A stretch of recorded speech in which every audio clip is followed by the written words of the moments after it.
je m'appelle Marie Play, je suis psychiatre hospitalier à l'hôpital de Valenciennes et j'ai une partie de ma pratique qui est tournée vers la personne âgée. Bonjour, je suis Laetitia Lancin, je suis infirmière répondante au 3114 et également chargée de réseau pour le centre de Lille.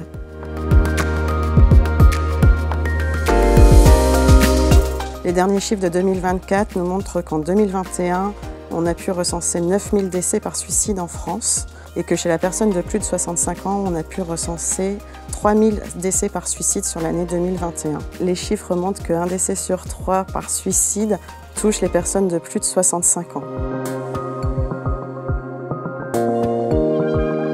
Alors quand on veut évoquer les idées suicidaires, il faut analyser ce qu'on appelle les facteurs de risque et pour ça, ça nécessite de se référer au contexte qui précède l'apparition des idées suicidaires. C'est-à-dire les heures, les jours, les mois, les semaines, les années avant l'idée suicidaire. Ça va permettre de repérer un certain nombre de facteurs qu'on va classer en 3 parties. Les facteurs qu'on appelle prédisposants, dits secondaires, qui sont un peu structurels à la personne. Il y a également des facteurs contribuants, dits primaires, qui eux vont faciliter la vulnérabilité de la personne. Et enfin, il y a les facteurs précipitants, qui sont vraiment les événements de vie les plus récents, qui vont faciliter l'émergence de l'idée suicidaire, voire du passage à l'acte suicidaire. Alors, en ce qui concerne les facteurs qui sont secondaires, dits prédisposants, on va retenir déjà le profil épidémiologique type qu'on va rencontrer à risque suicidaire chez la personne âgée. C'est l'homme de plus de 80 ans qui est isolé et plutôt rural. L'isolement, de façon générale, est un facteur particulièrement prédisposant au risque suicidaire. Enfin, les moments de rupture de vie, comme le départ à la retraite, un déménagement, l'éloignement des enfants, un veuvage, une rupture, mais aussi une entrée en institution, la perte d'un animal domestique, tout ça, ça va également être des moments qui vont rendre la personne plus vulnérable à un âge avancé, en tout cas. A l'inverse, structurellement, les personnes qui sont entourées sur le plan social de façon générale, qui aussi dans leur vie vont avoir montré un certain nombre de capacités de résilience et de savoir affronter les événements de vie, vont eux être plus protégés du risque suicidaire que la population générale.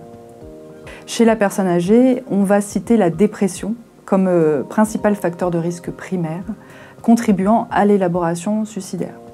Les autres troubles psychopathologiques qu'on va rencontrer et qui sont fréquemment associés, ça va être la dépendance, en particulier l'alcoolodépendance et les troubles psychotiques. On peut également citer comme facteur contribuant la douleur chronique, réfractaire au traitement, donc difficile à traiter, et également l'entrée dans la dépendance au sens large, dans la mesure où elle atténue en tout cas la qualité de vie de la personne. L'annonce diagnostique d'une maladie cognitive, au même titre qu'une autre maladie quand elle a un pronostic péjoratif, est elle aussi un facteur qui peut contribuer au risque suicidaire.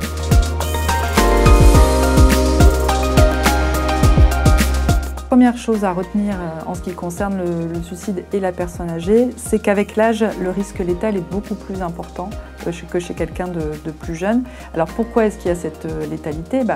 La première raison, elle paraît évidente, les comorbidités et les fragilités au sens gériatrique associées à la personne âgée facilitent forcément un nombre de décès plus important lors d'un passage à l'acte suicidaire. Mais ce qu'on peut retenir également, c'est bien en amont du passage à l'acte, c'est que la crise suicidaire de la personne âgée, elle est difficilement repérée. Pourquoi ? Parce qu'elle est banalisée, et ça c'est de façon générale, et aussi parce qu'elle peut être sujette parfois à une erreur d'analyse, où on pourrait confondre le droit légitime à demander à mourir dans la dignité et une souffrance morale qui finalement ne serait pas prise en charge. Elle peut être masquée aussi par des plaintes somatiques, et on rappellera la spécificité de certaines formes de dépression chez la personne âgée, où la plainte somatique est finalement le premier symptôme qui apparaît. L'autre particularité chez les personnes plus âgées, c'est la détermination dans le passage à l'acte, puisque chez ce groupe de population, le passage à l'acte est beaucoup plus prémédité que impulsif, à l'inverse des populations plus jeunes. En témoigne notamment l'épidémiologie des moyens qui sont utilisés dans les suicides aboutis, qui sont des moyens violents. Les autres marqueurs de cette détermination au suicide chez les plus vieux, c'est le risque de récidive qu'il existe après un premier passage à l'acte, puisque l'on sait que 2 personnes sur 3 des primo-suicidants vont récidiver dans l'année, chez les plus de 65 ans. Enfin, certains éléments de terrain vont favoriser le passage à l'acte, notamment l'accès à la polymédication, ce qui paraît également assez logique finalement, et la fréquence des moments de rupture dans la vie. À notre niveau, limiter le risque suicidaire chez les plus âgés, il faut d'une part repérer les idées suicidaires, et ça se fait avec des questions qui soient simples et directes. Il faut enlever les moyens létaux quand une personne a un projet de suicide qui est bien repéré et qui est envisagé. Et puis il faut prendre en charge les facteurs de risque et en premier lieu la dépression et l'isolement.